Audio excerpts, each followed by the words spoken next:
Hey guys, today we're going to talk about red flags in dating. But before I get into that, I want to talk about last week's episode. We released an episode last week that was titled Why Younger Women Date Older Men. And I'll tell you, man, that just opened up the floodgates. We heard from everyone. We heard it from jolted ex wives. We heard from men that are married to younger women now or dating younger women. We heard from younger men. We heard from younger women. We heard from sugar babies. I mean, it was just amazing. And I want to thank everyone for taking the time to comment and for viewing. If you haven't seen that episode, I encourage you to go back. It's only about 4 to 5 minutes long. Read the comments. And the reason I'm saying that is because we're going to do a follow up episode in a couple weeks. So stay tuned.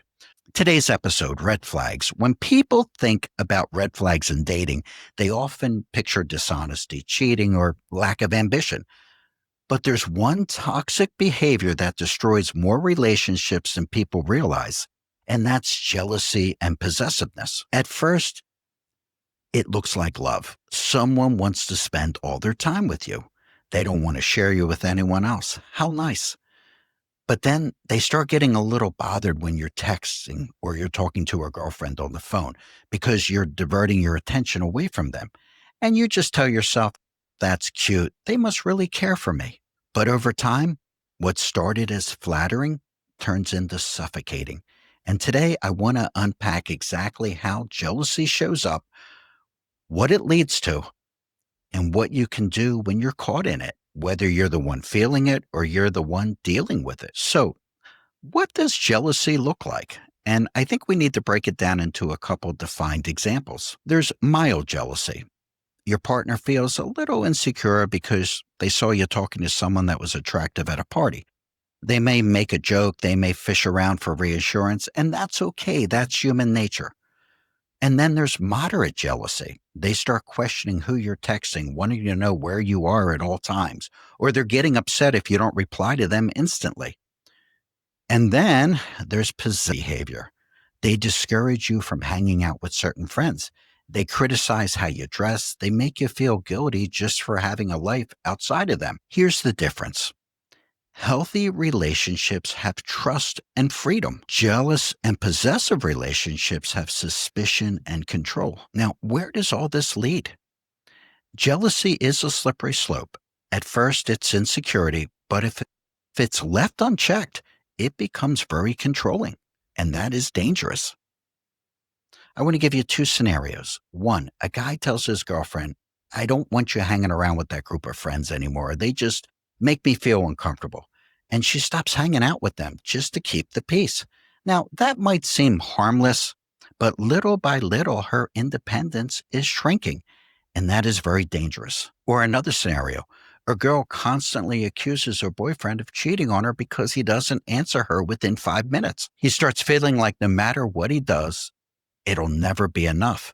Resentment builds, and ultimately that relationship collapses. It's important to understand jealousy doesn't stay small. It either grows until it suffocates the relationship or it explodes in conflict, which can be very, very dangerous both mentally and physically. Now, let's be real. Sometimes we are the jealous ones. If you catch yourself snooping, interrogating, or trying to control, here's how to de escalate that feeling.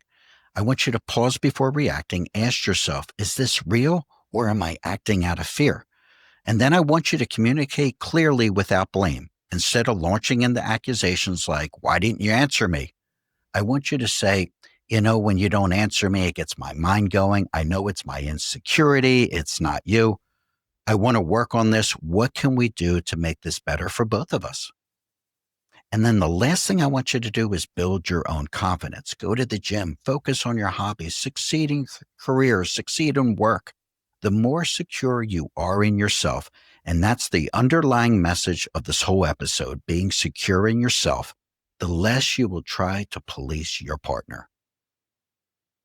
Now, what can you do if you're the one being controlled? And you're on the receiving end of this? I want you to understand that these are the signs that it's more than just insecurity.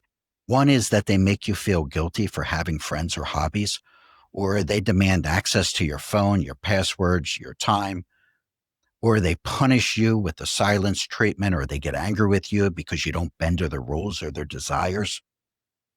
That's all toxic behavior. And in this situation, you've got two choices. You can either run or you can de escalate the situation. I would recommend that you run if the behavior is extreme. If it's extremely controlling or if it feels unsafe, don't stick around to fix it. Possessiveness rarely gets better without serious help. Walking away can protect your peace and sometimes your safety. Or you can elect to de escalate it if the jealousy is mild. That's the key. And your partner's open to change. Set boundaries. Say clearly, I love you, but I need to have trust in this relationship. I won't live under suspicion. And if they respect that and they work on themselves, that relationship may work out. So, in closing, jealousy and possessiveness, they're like wolves in sheep's clothing. They disguise themselves as passion, they disguise themselves as love, but what they really are is fear. And the truth is simple: love without trust isn't love. If you're the jealous one, have courage to face it, get professional help, and work on yourself. Or if you're the one being controlled, have the courage to either set boundaries or walk away. Your mental and physical safety and well being deserve that because the right relationship won't suffocate you. It makes you feel secure, free, and respected. Thanks for tuning in to Dating to Win. If today's episode hit home, hit that subscribe button now. I want to get some comments of what you guys think of our new set. If you'd let me know in the comment section below, I'd appreciate that. And remember, guys, we're building a community of men committed to dating smarter, dating stronger, and dating with real confidence in 2025. As always, thank you for listening on the podcast. Thank you for watching on the YouTube channel. And remember, gentlemen, we're not just dating, we are dating to win. I'll see you on the next episode. Thanks for listening to Dating to Win. If you're serious about improving your dating game, don't miss an episode. Hit the subscribe button or go to youtube.com/datingtowin25. Good luck out there, and we'll see you on the next episode of Dating to Win.